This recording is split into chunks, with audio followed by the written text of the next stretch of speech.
আমাদের এলাকার পোলা পান্ডে আক্রমণ করছে দাও বলম লিয়া, তারপরে এর থেকে আমাদের ঝগড়া সৃষ্টি হয়েছে। আমরা সবকিছু মানতে পারছি কিন্তু মুসলিম কাছে মানতে পারছি এটা মানতে পারছি না। আমরা পোলা পান শুরু ভাইতে ওইখানে গেছে খেলতো, তারপরে ওদের বাড়ির আওয়ামী লীগের সন্ত্রাসী পিয়াস, এরপর তার চাস্তো ভাই কালনের পত্রিয়াত, তারা মিললা আমাদের এলাকার পোলা পান্ডে আক্রমণ করছে দাও বলম লিয়া, তারপরে এর থেকে আমাদের ঝগড়া সৃষ্টি হয়েছে। তারপরে পুলিশের মাধ্যমে এটা মীমাংসা হওয়ার পরে তারা পরবর্তীতে আমাদের এলাকার মানুষ যখন সরে গেছে তারা আমাদের উপর আবার আক্রমণ করছে।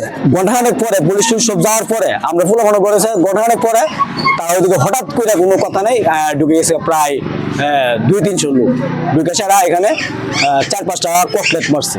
10-15 জন ফোলাবান এখন ইয়াত আছে, এই চুনিবের হাসপাতালে চিকিৎসাধীন আছে। আমরা যখন আসরের সময় আমরা নামাজ পড়তেছিলাম তখন দেখি এলোপাতারি মসজিদের মধ্যে ইট পাটকেল দিয়ে ঢিল ছোড়া হয়েছে। তখন মসজিদের গ্লাস, বাইরের গ্লাসও ভাঙছে, আবার ভিতরের জানালাও ভেঙে গেছে। তারপর আমরা নামাজ শেষ করে তখন শুনতে পাই যে খেলা নিয়ে নাকি ঝগড়া হয়েছে। সাবেক যুবলীগের নেতার বিপ্লবানগুলি 5 ঘন্টা ধরে সংঘর্ষ চলমান মাঝখানে আমাদেরকে প্রশাসনের লোক আইসে আওয়ার পরে আমাদের যতটুক পারছে আমাদের মনে করেন আমাদের বুঝেছে আমরা কোনো ঝামেলা করছি না। তারপর আবার হেরা আবার এখান থেকে মনে করেন ঝামেলা করে আবার আক্রমণ করার পরে এই মনে করেন সমস্যাটা হয়েছে।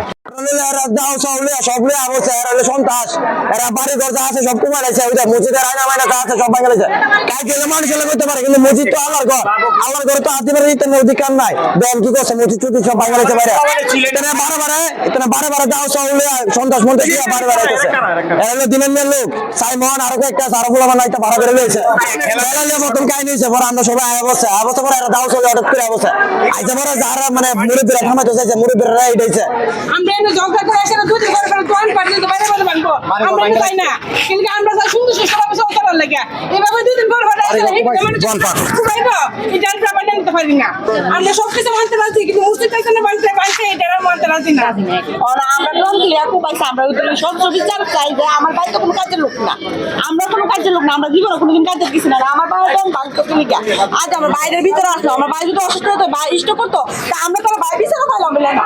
ছোট ছোট দন দিয়ে চলি বউবা চলে চলি আমাদের কোন পক্ষে কুবাইছি তাও করতে পারি না, আমার দনের সাইডে খুব দিয়েছি। এখানে খেলার মাঠে খেলাকে কেন্দ্র করে এখানকার যে 2টি বাড়ি, একটা হচ্ছে মসজিদ বাড়ি আর একটা হচ্ছে পলাশের মোড়ের যে বাড়ি, তো এখানে কিছু ছেলেরা হচ্ছে ক্রিকেট খেলছিল, তো ওইখানে আবার অন্য পাড়ার কিছু ছেলেরা আবার সেখানে ফুটবল খেলতে চায়।